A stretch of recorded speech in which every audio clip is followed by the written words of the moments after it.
নারায়ণগঞ্জের শীতলক্ষ্যা নদীর পশ্চিম তীরে ঐতিহাসিক হাজীগঞ্জ দুর্গটির অবস্থান, যা মোগল আমলের স্থাপত্য শিল্পের অনন্য নিদর্শন। তবে এই দুর্গটি সংস্কারের অভাবে অযত্নে অবহেলায় হারিয়ে যাওয়ার পথে। এটি সংস্কার করে সংরক্ষণের দাবি এলাকাবাসীর। মোহাম্মদ শাহজাদা শাহাদাতের প্রতিবেদন, জানাচ্ছেন শবনাথ স্মৃতি। প্রত্নতত্ত্বের ঐতিহাসিক নিদর্শন নারায়ণগঞ্জের হাজীগঞ্জ দুর্গ। দুর্গটি মুঘল আমলের স্থাপত্য শিল্পের অনন্য নিদর্শন। তবে অযত্ন অবহেলায় এটি নষ্ট হতে চলেছে। অনেক আগেই দর্শনীয় এই স্থাপনার প্রধান ফটক হারিয়ে গিয়েছে। এছাড়াও ওয়াচ টাওয়ারটি ভেঙে পড়েছে। জরুরি ভিত্তিতে এই দুর্গটি রক্ষার জন্য আসলে পদক্ষেপ গ্রহণ করা দরকার এবং আমরা মনে করি যে এই দুর্গটি রক্ষা করলে আসলে ঐতিহ্য রক্ষিত হবে, কারণ আমাদের ঐতিহ্যগুলো আমরা আসলে ধ্বংস করে দিচ্ছি। নারায়ণগঞ্জ শহরের এই দুর্গ ঘিরে পর্যটন শিল্প বিকাশের সম্ভাবনা রয়েছে। দুর্গটিকে যথাযথভাবে সংরক্ষণ করা হলে নতুন প্রজন্ম ইতিহাস ও ঐতিহ্য সম্পর্কে জানতে পারবে। দুর্গটিকে সংস্কার ও সংরক্ষণের দাবি স্থানীয়দের।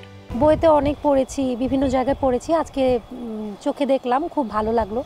এটাকে যদি মডিফাই করা যায় তাহলে ভবিষ্যতে আরও ভালো হবে। আমরা বাচ্চা কাচ্চা নিয়ে ঘুরতে আসতে পারবো, খোলামেলা পরিবেশে ওদেরকে চিনাতে পারবো। কেল্লাটা যদি সংস্কার করা হয় খুবই উপকৃত হবে, এখানে পর্যটক আসবে, সবাই আমাদের এলাকার উন্নয়ন হবে। সংস্কার করে এটা পুনরায় নতুন রূপ দিয়ে আমাদের পরিচিত করার জন্য আমাদের এই দাবি থাকবে। আমরা বগুড়া থেকে আসছি এই জায়গায় ঘুরতে, এই জায়গাটা অনেক সুন্দর। লোকজন আসবে, মোটামুটি মানুষজনও বাড়বে, এটার আরও নাম হবে, প্রচার হবে।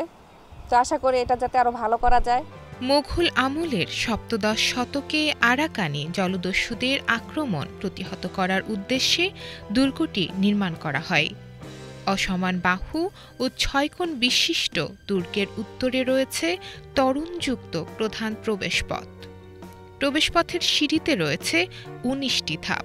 নারায়ণগঞ্জ শহরকে জলদস্যুদের আক্রমণ থেকে রক্ষা করতে এ দুর্গটি নির্মাণ করা হয়, যেটি ইতিহাসের সাক্ষী হয়ে দাঁড়িয়ে আছে আজও। এই হাজীগঞ্জ দুর্গের কিভাবে সৌন্দর্য বর্ধন করা যায়, তাকে পূর্বের রূপে ফিরিয়ে আনা যায়, এই লক্ষ্যে আমরা সাংস্কৃতিক মন্ত্রণালয়ের সচিব স্যারের সাথে কথা বলেছি। এছাড়া প্রত্নতত্ত্ব বিভাগের সাথে আমরা কথা বলেছি। আমরা তাদেরকে নিয়ে একটি সভা করব, কিভাবে এটিকে সৌন্দর্য বর্ধন এবং আগের অবস্থায় নিয়ে আসা যায়। নারায়ণগঞ্জের মুঘল আমলের স্থাপত্য শিল্পের ইতিহাস ঐতিহ্যকে বাঁচিয়ে রাখতে শীতলক্ষ্যা নদীর তীর ঘেঁষে গড়ে ওঠা হাজীগঞ্জ দুর্গটি সংস্কার সংরক্ষণের আশ্বাস দিয়েছেন জেলা প্রশাসক। শবনাথ স্মৃতি, বিটিভি নিউজ।